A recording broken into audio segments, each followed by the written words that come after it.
अहाना मां बनने वाली है। वह दुर्गावती और अर्जुन दोनों को बहुत बड़ी गुड न्यूज़ देने वाली है। बड़े घर की छोटी बहू अहाना अब मां बनने जा रही है। कहीं ना कहीं अब सारे रिश्ते सुलझ गए हैं और दुर्गा देवी अपने बेटे और बहू को फिर से मिला चुकी हैं। दुर्गा देवी ने अर्जुन और अहाना की दोबारा शादी करवाकर पूरे घर में खुशियां बिखेर दी हैं। हालांकि चाची और पीसी माँ बहुत ज्यादा गुस्सा हैं, लेकिन इसके बावजूद घर में खुशियों का माहौल है और सब लोग बेहद खुश हैं। दूसरी तरफ अहाना दुर्गा देवी को एक और बड़ी खबर देने वाली है कि वह मां बनने वाली है। यह सुनकर तीनों भाभियां और दुर्गा देवी बहुत खुश होंगी। अर्जुन और अहाना की शादी के बाद इतनी बड़ी खुशखबरी मिलना सबको बेहद अच्छा लगेगा। दुर्गा देवी कहती हैं कि अब उन्हें घर में दूसरी पूजा रखवानी पड़ेगी, क्योंकि उनकी छोटी बहू मां बनने वाली है और उसकी गोद भराई भी करनी होगी। अहाना की इस खुशखबरी से पूरे घर में खुशी छा जाती है।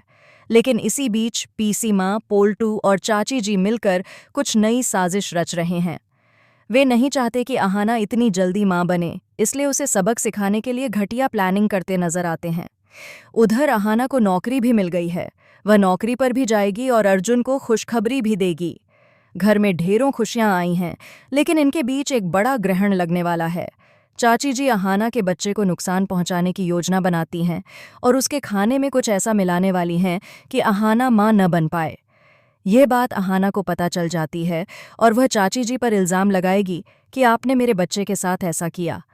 खुशियां घर में आई भी नहीं थीं कि नज़र लगाने वाले लोग पहले ही आ गए। दुर्गा देवी यह सुनकर बहुत दुखी हो जाएंगी कि अहाना मां बन सकती थी लेकिन बन नहीं पाई। वह अर्जुन को संभालेंगी और अहाना से कहेंगी कि भगवान फिर से उन्हें खुशखबरी देंगे। इसके बाद घर में फिर से खुशियों का माहौल बनेगा और अहाना अर्जुन अपनी जिंदगी को खूबसूरती से जीते हुए नजर आएंगे। लेकिन पोल्टू दूसरी चाल चलने वाला है।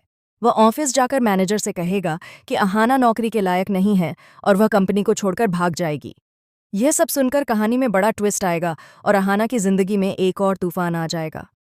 एक तरफ सारी चीजें अच्छी चल रही थीं और अहाना मां बनने वाली थीं, लेकिन चाची जी और पीसी मां इस खुशी में ग्रहण लगाने की कोशिश करती हैं। शुरू से ही वे अहाना को पसंद नहीं करती थीं। दोबारा शादी के बाद जब अहाना अर्जुन के साथ वापस घर आई तो वे और ज्यादा जलने लगीं। ये बात उन्हें बिल्कुल हजम नहीं हो रही थी। उधर शुभ मामा भी दुर्गा देवी के साथ अपनी जिंदगी आगे बढ़ाने की प्लानिंग शूट करेंगे। अब सवाल यह है, क्या अहाना को मां बनना चाहिए या नहीं? अहाना को नौकरी मिल गई है और सब लोग ये सुनकर हैरान हैं। दुर्गा देवी बेहद खुश हैं। उन्होंने अर्जुन और अहाना की शादी भी करवाई, लेकिन पीसी माँ बिल्कुल भी नहीं चाहती थीं कि अहाना फिर से घर लौटे। चाची और पीसी माँ मिलकर यह भी चाहती हैं कि किसी भी तरह अहाना नौकरी पर न जाए, लेकिन दुर्गा देवी और अर्जुन अहाना को नौकरी करने भेजने वाले हैं। अहाना को बड़ी नौकरी मिली है और अब वह अफसर बनने वाली है। उसको देखकर कई लोग जलेंगे, लेकिन उसकी जेठानियां उसका पूरा साथ देंगी और पहले दिन अर्जुन के साथ उसे जॉब पर भेजेंगी। बाकी घर वाले इसका विरोध करेंगे कि अहाना नौकरी पर न जाए। चाची जी और चाचा जी सभी इसके खिलाफ होंगे, लेकिन अहाना अपनी दुर्गा माँ की बात मानेगी और उनके कहने पर नौकरी करने चली जाएगी।